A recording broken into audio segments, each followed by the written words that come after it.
Prezados irmãos e amigos, graça e paz do Senhor Jesus, aqui estamos nós mais uma vez. Vamos dar sequência, vamos dar continuidade à nossa exposição do livro de Romanos. Nós analisamos os primeiros 4 versículos do capítulo 1. O texto introdutório de Romanos vai até o 7, até o versículo 7.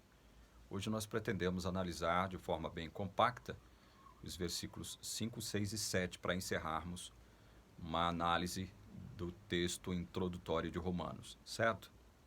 Só repassando alguns pontos que são dignos de nota, Paulo ele se identifica como escravo de Cristo Jesus. Evidentemente, para desarmar alguma possível resistência à sua epístola, né, por parte de quem quer que seja, ou por parte dos judeus convertidos da igreja de Roma, ou por parte dos gentios convertidos. Né? Ele desarma qualquer espírito de resistência, de arrogância, de prepotência que pudesse se manifestar em relação à sua epístola, dizendo o seguinte: olha, quem está escrevendo a vocês é o mais humilde de vocês. Eu sou escravo de Cristo Jesus. Eu estou aqui na condição de escravo, não é?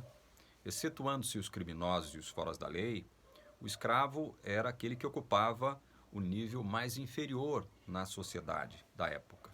Então, Paulo tem essa intenção de chegar como um humilde servo de Cristo, com a melhor das intenções, como ele mesmo diz aqui mais à frente, e nós vamos analisar isso ainda dentro do capítulo 1, certo? Bom, além disso, Paulo afirma que fora separado para o Evangelho. Nós já vimos que isto aconteceu na eternidade pretérita, ou seja, muito antes de Paulo nascer, ele fora separado para o Evangelho. Ele mesmo confirma este fato em Gálatas 1, verso 15, não é? Ele diz que foi chamado para ser apóstolo, né? Ele foi chamado para exercer o apostolado. E olha, aqui no versículo 5, ele faz referência a isso novamente. Por meio dele, uma referência a Cristo, por meio dele viemos a receber graça e apostolado por amor do seu nome. Quando ele diz por meio dele viemos a receber, ele não está incluindo aqui toda a categoria de crentes, de cristãos, de filhos de Deus. Não, ele está fazendo uma referência, utilizando-se de um plural majestático, digamos assim, ele está fazendo referência a si mesmo. Porque ele recebera o chamado para ser apóstolo. Eu não recebi chamado para ser apóstolo, nem você recebeu o chamado para ser apóstolo. Nós que vivemos distante daqueles dias, dos dias em que Jesus se manifestava pessoalmente, presencialmente na terra, e no caso de Paulo, Jesus se manifestou visivelmente, né, com poder e glória, né, para Paulo, e o designou como apóstolo. Esses casos são específicos.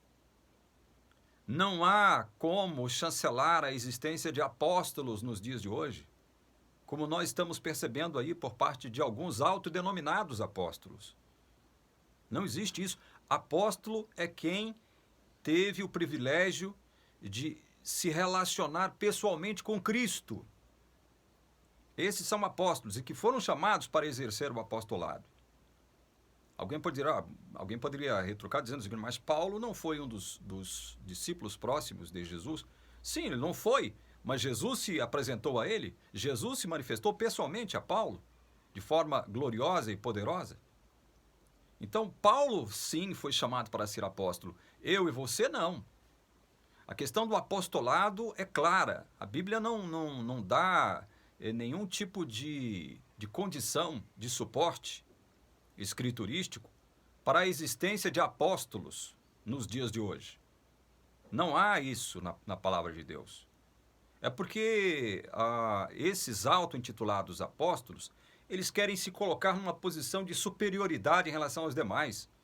Né? Apóstolo, eu sou superior ao bispo, eu sou superior ao pastor, eu sou superior ao mestre, eu sou superior ao diácono, eu sou superior ao presbítero, eu sou superior ao ancião. Nada disso. Não existem apóstolos nos dias de hoje. rechace todo aquele que se auto-intitular como apóstolo, né? Que se apresentar a você como, eu sou o apóstolo fulano de tal. Aqui em Goiânia tem um apóstolo fulano de tal, que eu não vou citar o nome, mas que anda com 4 seguranças para cima e para baixo e o carro dele é blindado. Esse é apóstolo de Jesus Cristo, aqui em Goiânia. Não tem o meu respeito enquanto apóstolo, porque apóstolo ele não é. Tem o meu respeito enquanto ser humano e pessoa que ele é. Enquanto apóstolo, não. Porque não é. A Bíblia não dá essa condição para quem quer que seja, nos dias de hoje, de se autodenominar apóstolo. Nós não fomos autodenominados, né? Eu não me denominei. Eu não me denominei a mim mesmo. Houve um grupo de não sei quantos autodenominados apóstolos que me credenciou, que me ungiu apóstolo. Isso é mentira. Não há apóstolos nos dias de hoje, certo? Paulo, no versículo 5, quando ele diz, por meio dele viemos a receber graça e apostolado, está se referindo a ele mesmo, certo? Por amor do seu nome, para a obediência da fé entre todos os gentios. E aqui Paulo trata de salientar algo que é interessante. Obediência da fé entre todos os gentios. Obediência produzida pela fé, não obediência produzida pela guarda da lei. Paulo tem que deixar claro isso porque ele sabe da tensão que existe na igreja de Roma, entre judeus e gentios convertidos. Os judeus querendo impor aos gentios convertidos a guarda de uma série de ordenanças, uma série de imposições relativas às ordenanças judaicas, leis cerimoniais, leis civis, leis sanitárias e outras mais. Os judeus convertidos queriam impor isso aos gentios convertidos. E, portanto, houve uma tensão, havia uma tensão na igreja. Paulo, sabendo disso, ele procura escrever aos romanos para tentar eliminar essa tensão que havia entre judeus e cristãos convertidos. Essa tensão que ela não era um caso exclusivo da igreja em Roma, mas era um caso observável em todo lugar onde o cristianismo havia sido semeado, as sementes do evangelho haviam sido semeadas.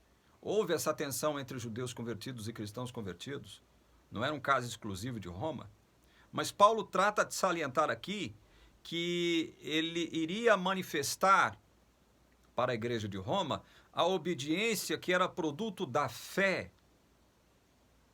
E depois, na frente, ele vai explicar as razões disso e o porquê disso.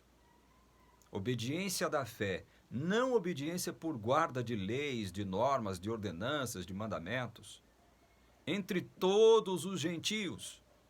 Ou seja, Paulo também procura deixar clara algo que Jesus já havia explicitado durante a sua estada, durante a sua permanência aqui na terra, algo que Deus inspirou os profetas a escreverem, que este evangelho alcançaria os gentios, essa graça alcançaria os gentios, essa fé alcançaria os gentios também.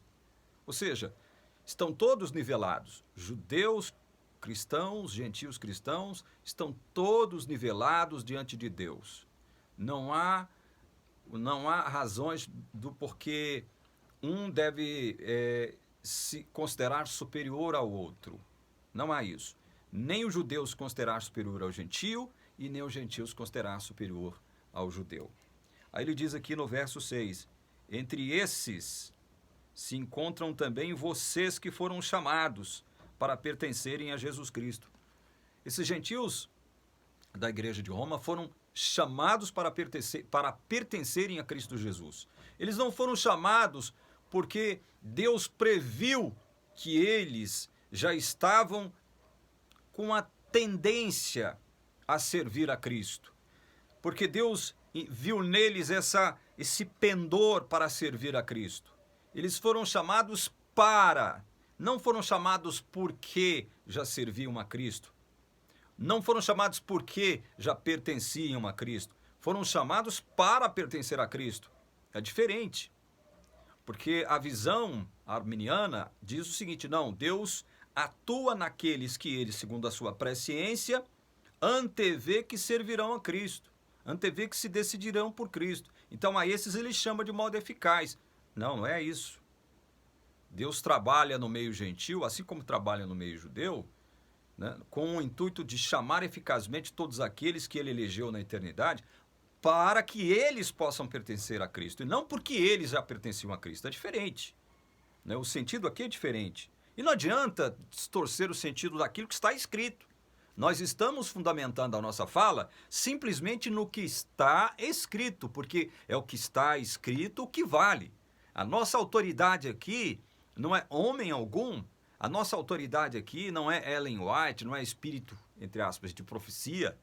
Espírito de profecia é a Bíblia. A nossa autoridade aqui é a palavra de Deus. Nossa autoridade aqui é o está escrito. E o que está escrito é isso: chamados para pertencerem a Jesus Cristo. E não chamados porque já pertenciam a Cristo. É diferente, certo? O verso 7 diz assim: a todos os amados de Deus que estão em Roma, chamados para ser santos. Não chamados porque eram santos. Deus não anteviu que estes seriam santos e porque eram santos, já eram santos, Deus os chamou. Não é esse o sentido. O sentido é diferente, é o contrário. Deus os chamou para serem santos, certo? Deus os chamou para e não porque já eram santos. Entendem? É isso o que o texto bíblico está dizendo, e não me venham com churumelas, certo? A todos os amados de Deus que estão em Roma, chamados para ser santos, que a graça e a paz de Deus, nosso Pai, e do Senhor Jesus Cristo estejam com vocês. Graça e paz de Deus e de Jesus Cristo. Graça e paz. Graça e paz é algo profundo. É algo que nós não merecemos. É algo que nós não podemos produzir em favor de nós mesmos. Tanto a graça e a paz de Deus e de Cristo tem que vir dele, de Deus e de Cristo, para nós. Graça é um favor imerecido. E aí eu me lembro de um dia ter chegado a uma irmã muito querida da Igreja Adventista, muito ativa, muito missionária, uma pessoa muito inteligente, e perguntei para ela o seguinte: irmã, defina para mim o que é graça. Ela ficou pensando durante alguns segundos,